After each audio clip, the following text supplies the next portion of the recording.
మొన్న ఒకడు వచ్చింది నా దగ్గరికి 100%, దాని డౌట్ కూడా అవసరం లేదు. మొన్న ఒకడు నా దగ్గరికి వచ్చింది ఏదో సందర్భంలో మాట్లాడుకుంటూ అంటుండు, సార్ ఇప్పుడు ఎలక్షన్ గిట్ట జరిగితే మనకు 105 సీట్లు వస్తాయి సార్ అంట. ఇప్పుడు జరిగితే ఎందువల్ల వస్తున్నది ఆ మాట? దానికి కారణం ఏంది? నిష్కారణంగా ఏది రాదు. తప్పకుండా ప్రతి దాని వెనుక, ప్రతి ప్రొవొకేషన్ వెనుక, ప్రతి థాట్ వెనుక ఒక సందర్భం ఉంటుంది, విషయం ఉంటుంది. మనం ఏం చేసినాం? డంబాచారాలకో పిఆర్ స్టంట్లకో పిచ్చి పిచ్చి కథలకో కాకుండా తదేక దీక్షతోని వెనుకబడ్డ ఈ తెలంగాణ, ఆగమైన ఈ తెలంగాణ ఎట్లన్నా చేసి గడ్డకు పడాలి, ఒక ఆ పని చేసినాం మనం 10 ఏళ్ళు. నిరంతరం అదే పని. నీళ్ళ ప్రాజెక్టులు కావచ్చు, మంచినీళ్ళు కావచ్చు, కరెంటు కావచ్చు, పేదల సంక్షేమం కావచ్చు, అన్ని సామాజిక వర్గాల యొక్క మంచి పనులు కావచ్చు, చాలా అద్భుతంగా చేసినాం మనం. దాని ఫలితాలు వచ్చినాయి.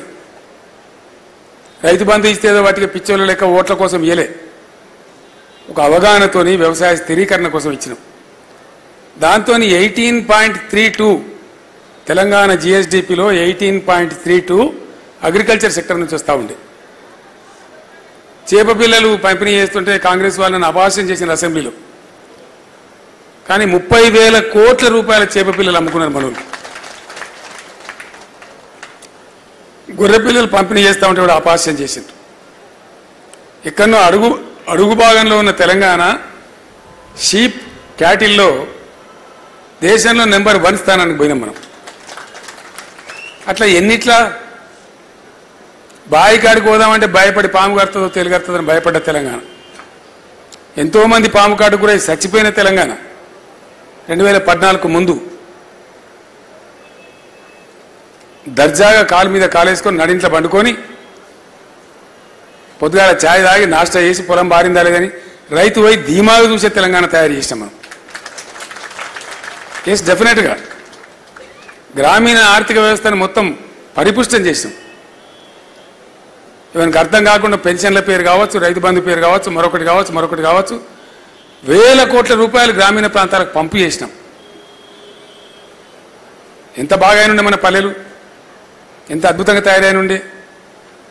హరితహారం చెట్లతోని, పల్లె ప్రకృతి వనాలతోని, క్రీడా ప్రాంగణాలతోని,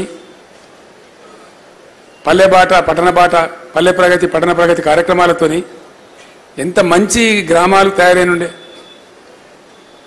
ఇండియాలో ప్రతి గ్రామ పంచాయతీకి ట్రాక్టర్న రాష్ట్రంలో ఏదిరా అంటే ఒక తెలంగాణ. ఇండియాలో ప్రతి ఊర్లో పార్కున్న రాష్ట్రం ఏదిరా అంటే తెలంగాణ. జిఎస్డిపిలో నంబర్ 1 ఎవరు అంటే తెలంగాణ. పర్ క్యాపిటల్ నంబర్ 1 ఎవరు అంటే తెలంగాణ. పరిశుభ్రమైన నీళ్ళు ఇచ్చినోడు ఎవరు అంటే తెలంగాణ. నిరంతరంగా 24 గంటల కరెంట్ ఇచ్చినోడు ఎవరు అంటే తెలంగాణ. ఇట్లా ఎన్ని నంబర్ 1 ఉన్నాం మనం? అన్నీ ఉన్నాం. అయినా అప్పుడప్పుడు కొంత విషగాలి వస్తుంది. కొన్ని విష ప్రచారాలకు, అత్యాశలకు, అడ్డగోలు హామీలకు ప్రజలు అప్పుడప్పుడు భ్రమిస్తారు. ఆ భ్రమలోనే అనుకోకుండా కొంత శాతం అటు జాపిన చెయ్యి 1.8% తోని మనకి ఎన్నికల్లో డిఫీట్ వచ్చింది. అది ఒక మాట నేను మీ అందరితో మనవి చేస్తా ఉన్నా. చాలా దృఢ సంకల్పం మనకు ఉండాలి. గులాబీ జెండా పుట్టిందే తెలంగాణ సమాజ రక్షణ కోసం. ఖచ్చితంగా గులాబీ జెండా పనిచేసిందే రాష్ట్రం తెచ్చే విషయంలో కానీ, ప్రభుత్వం నడిపే విషయంలో కానీ అదే పని చేసినాం. మనం ఇంకో పని చేయలే, డెడికేటెడ్గా చేసినాం. ఇప్పుడు కూడా మన కర్తవ్యం అదే ఉండాలని చెప్పి నేను మీతో కోరుతా ఉన్నా. ఈ దశాబ్ది ఉత్సవాలను పురస్కరించుకొని రేపు కూడా మనం పనిచేయవలసింది ఏంది? రాజకీయం అంటే, పాలిటిక్స్ అంటే మేము అధికారంలో ఉంటేనే పాలిటిక్స్ అనేది తప్పు. రాజకీయం ఒక నిరంతర ప్రవాహం. ప్రజలు ఏ పాత్ర ఇస్తే ఆ పాత్రలో పనిచేయాల్సిందే. ఒకసారి పవర్లో ఉండొచ్చు, ఒకసారి అపోజిషన్లో ఉండవచ్చు, కానీ పని చేస్తూ ఉండాలి. అప్పుడే ఆ సంస్థకు విలువ ఉంటుంది, ప్రజాక్షేత్రంలో గరిమ ఉంటుంది. కాబట్టి ఎట్లా ఉన్నా ప్రజల కోసం పనిచేయడమే మన కర్తవ్యం. 100కు 100% ఈరోజున్న ప్రభుత్వం వేసే తిర్రిమొర్రి వేషాలు, వాళ్ళు పాల్పడుతున్న చర్యలు నాకే చాలా ఆశ్చర్యంగా ఉంది. మొత్తమే కరెంట్ లేని తెలంగాణ నేను ముఖ్యమంత్రి అయినప్పుడు ఉండే ఘోరమైన కరెంటు బాధ. దాన్ని బాగా చేసినాం, 9 ఏళ్ళు నడిపినాం. అసలు అద్భుతం కదా. కరెంటు పోవడం అనేది లేకుండా మనం కూడా మర్చిపోయినాం. జనరేటరు, ఇన్వర్టరు, కన్వర్టర్లు అని మాయమైపోయినాయి. అటువంటి తెలంగాణ. మళ్ళీ వాళ్ళకి అదనంగా ఎన్టీపీసీ నుంచి 1600 మెగావాట్ల విద్యుత్ కూడా వచ్చింది. అయినా మళ్ళీ వాళ్ళ అశక్తత ఏందో అసమర్థత ఏందో నాకు అర్థమైతే లేదు. నిన్న కూడా ఎక్కడో పట్టణంలో హైదరాబాద్లో అర్ధరాత్రి పోయి రోడ్డు మీద జనం పోయి గడబడి చేశారు. ఏదో సిటీలో ఏదో భాగంలో ఊళ్ళు కాదు నేను హైదరాబాద్ సిటీలో కూడా బాచ్పల్లి ఘోరంగా ఫోటోలు వస్తూ ఉన్నాయి, వార్తలు వస్తూ ఉన్నాయి టీవీలలో. వాళ్ళు ఏదో ఉల్టా మాట్లాడుతున్నారు. మన ముఖ్యమంత్రి అంటే హరీష్ రావు పోయి లైన్ మీద పనిచేయిస్తాడు. ఇప్పుడు హరీష్ రావు ముఖ్యమంత్రి, రేవంత్ రెడ్డి ముఖ్యమంత్రి రాష్ట్రానికి. ఎవడు ముఖ్యమంత్రి? ఒక ముఖ్యమంత్రి స్థాయిలో వ్యక్తికి అట్లా మాట్లాడచ్చునా? అంటే అంత పేలవమైన మాటలు. లక్ష్మయ్య గారు నా కోపానికి వచ్చి స్టేట్మెంట్లు అన్నారు. అతను నీకు పనిచేసి కూడా శాతం అవుతుందా అని. ఎందుకంటే ఇంత అద్భుతమైనటువంటి పథకాలు కొన్ని, అంత బాగా వచ్చిన కరెంటు ఎట్లా ఫెయిల్ అవుతుంది అసమర్థత కాకపోతే? మిషన్ భగీరథ మొత్తం యుఎన్ఓ కాడికెళ్ళి మెచ్చుకున్న పథకం. ప్రతి ఇంట్లో నల్లా పెట్టి పట్టణ ప్రాంతాలలో రూపాయికి కనెక్షన్ ఇచ్చి చాలా చాలా గొప్పగా జరిగిన కార్యక్రమం, ప్రజల అనుభవంలో ఉన్న కార్యక్రమం. అది ఎట్లా కింది మీద అయితే నాకు అర్థం కాదు. తెలివి తక్కువతనం కాకపోతే దీన్నంతా ఏమనుకుంటారు ప్రజలు? రైతు బంధు గదెట్లా బంద్ అవుతుంది? ఎందుకు ఆగం చేసుడు వాళ్ళని? దానికి ఆంక్షలు పెడతాం, కొంక్షలు పెడతాం. మీరు 10,000 ఇస్తే 15 ఇస్తామని వాగ్దానం చేయడం, తర్వాత దాన్ని భంగం చేయడం, పాత 5,000 కూడా ఇవ్వకపోవడం. ఏమనిపిస్తుంది ప్రజలలో? కాబట్టి ఇప్పుడున్న ప్రభుత్వానికి రోజులు దగ్గర పడ్డాయి. గ్యారంటీ మాట. ఎందుకంటే మెట్లు ఉంటాయండి. నువ్వు ఎక్కడ స్టార్ట్ చేస్తున్నావో పైకి పోతావు, దిగుడు స్టార్ట్ చేస్తే అడగతావు. గ్యారంటీ మాట, అది న్యాచురల్. దానిలో ఏం బ్రహ్మ పదార్థం లేదు. దాని పెద్ద సిద్ధాంతం ఉన్నది దాన్ని అర్థం చేసుకోవడానికి. వాళ్ళు స్టెప్ డౌన్ అవుతున్నారు, వాళ్ళు కిందికి అవుతున్నారు. అన్నిట్లో విఫలమే. కరెంటు రాదు, రైతు బంధు రాదు, మంచినీళ్ళు రావు, సాగునీళ్ళు రావు, పెన్షన్లు ఎగ్గొడతారు. 2 ఇస్తే 4 ఇస్తామని అర్రాసు పడలేక వాడి ముసలోళ్ళు నాగం పట్టించి ఆ 2 కూడా ఇయ్యక ఆయనతో జనవరి నెలలో ఒక నెలదేత కొట్టింది. అప్పుడు ఏమవుతుంది? జనంలో ఏం అభిప్రాయం వస్తుంది? సహజంగానే ఆ ప్లేస్లో మనం ఉంటే కూడా ఏమనుకుంటాం? ఇంత దోకానా అనుకుంటాం, అంతే కదా. సో ఇవన్నీ పరంపర జరుగుతూ ఉన్నాయి.